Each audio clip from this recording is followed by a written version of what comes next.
사도행전 15장 35절부터 41절까지 말씀입니다.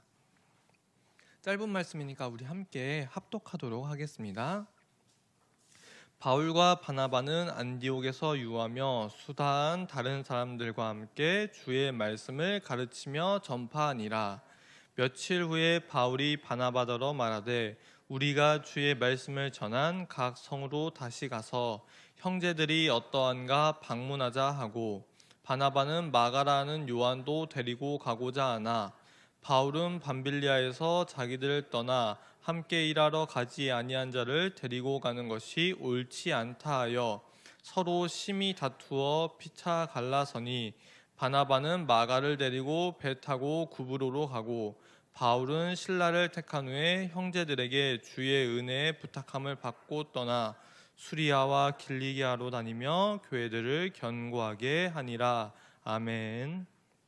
네, 오늘 본문 말씀에서 첫 번째, 바울과 바나바는 안디옥에 유하며 수다한 다른 사람들과 함께 주의 말씀을 가르치며 전파하니라 라고 1차 선교여행의 마지막을 이야기를 하고 있습니다. 이제 그리고 오늘 함께 나눈 본문 말씀이 이제 2차 선교여행을 떠나는 그 본문인데요. 이제 지난주에 함께 살펴보았습니다. 바울과 바나바가 1차 선교여행을 마치고 돌아오니까 안디옥 교회에 커다란 문제가 생겼던 것이죠. 예루살렘으로부터 올라온 어떤 사람들이 이방인들은 예수 그리스도를 믿으면은 할례를 받고 또 모세의 율법을 지켜야 된다라는 가르침이 있었던 것이죠. 근데 바울은 이에 대해서 아니다, 오직 믿음으로 구원을 받는다는 가르침을 행했습니다.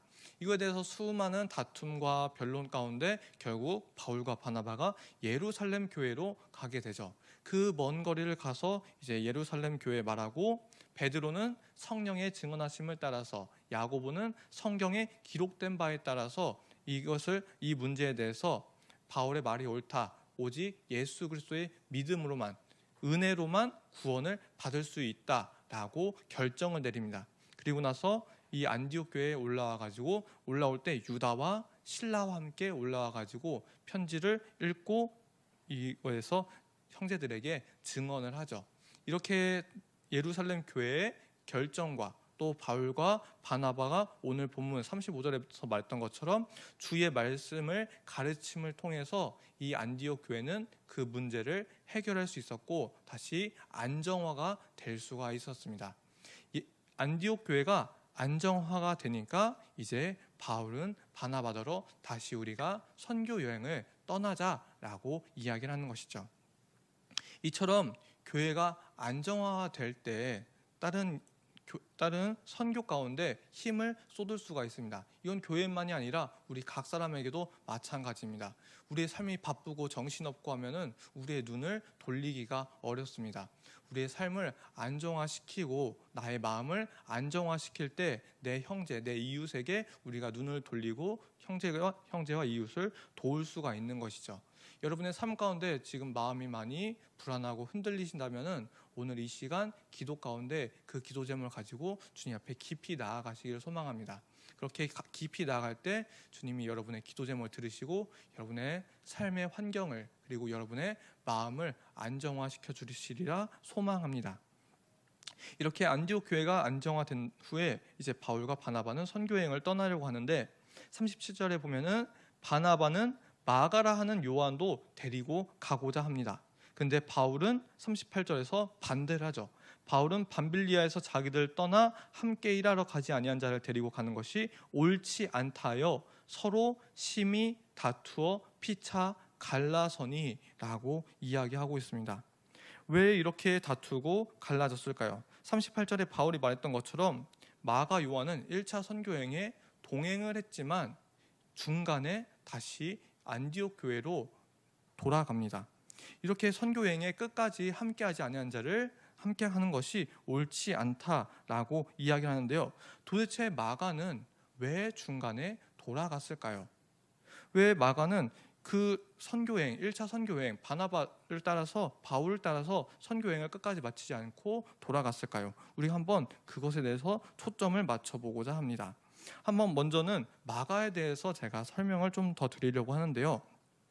이 마가는 이제 골로새서 4장 10절에 바나바의 생질 마가라고 기록하고 있습니다. 즉 바나바의 조카였던 것이죠. 그리고 우리가 흔히 마가의 다락방이라고 부르는 곳이 있는데요. 예루살렘 교회 가운데 예수님이 최후의 만찬을 하셨던 곳, 그리고 오순절에 성령이 강림하셨던 곳, 그리고 베드로가 체포돼서 감옥에 갇혀 있을 때 형제 자매들, 예루살렘 교인들이 함께 모여서 기도했던 곳이 이 마가의 다락방입니다. 이 마가의 다락방에서 나오는 마가가 이 마가입니다. 이 마가의 다락방은 120명 정도가 모일 수 있는 커다란 공간이었다고 하는데요. 우리 청지교회가 지금 한 다 꽉 차면 한 120명 정도 된다고 하니까 지금 이 정도 공간, 아니면 이것보다 조금 더 작은 공간 정도라고 생각을 하시면 될 것 같습니다. 이러한 공간이 예루살렘에 있었다고 하는데요. 오늘날로 치면 서울에 있었던 것이죠. 서울에 이만한 건물의 주인, 그렇다면 아마 재력적으로 많은 풍부함이 있었을 것입니다. 근데 그럼에도 불구하고 예루살렘에서 그 많은 재산을 다 포기하고 이 안디옥 교회의 바나바를 따라서 나와 있는 마가를 우리는 확인을 할 수가 있습니다. 이처럼 선교에 대해서, 복음 증거에 대해서 열심히 있는 청년이었던 것이죠. 이렇게 복음 증거하는 일에 열심히 했던 청년이 도대체 왜 선교 여행 가운데 중간에 돌아갔을까요? 이거에 대해서 힌트를 얻을 수 있는 것이 아까 말했던 골로새서 4장 10절에 이어지는 11절입니다. 골로새서 4장 11절에 보면요, 유스도라는 나와 함께 갇힌 아리스다고와 바나바의 생질 마가와 유스도라는 예수도 너에게 문안하니라. 그들은 할레파이나 라고 이야기하고 있습니다. 바울은 마가가 할레파였다고 이야기하고 있습니다.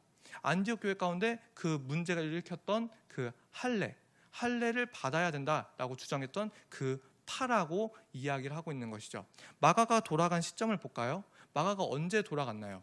구브로에 있는 바보에서 총독 서기오 바울에게 복음을 증거한 후에 밤빌리아로 딱 떠나자마자 그곳에서 바로 돌아가는 모습을 볼 수가 있습니다.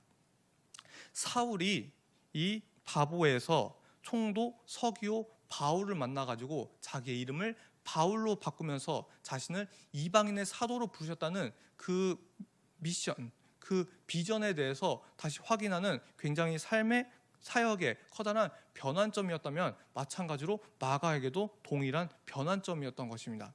아니, 예수님을 못 박아 죽인 로마 총독 빌라도와 같은 로마 총독 서기오 바울에게, 같은 로마 총독인데 그에게 어떻게 복음을 전하고 그에게 할 수 있는가? 근데 심지어 그에게 할례를 주지도 않고 모세 율법을 지키라고 말하지도 않고 그냥 침례를 주고 주님의 은혜로, 주님의 예수 그리스도를 믿음으로만 구원을 받을 수 있다고 말하고 할 수 있는가? 그리고 또 그 총독 서기오 바울의 부탁에 따라가지고 그 총독 서기오 바울의 고향이라고 할 수 있는 밤빌리아로 가가지고 또 이렇게 복음을 전하는가?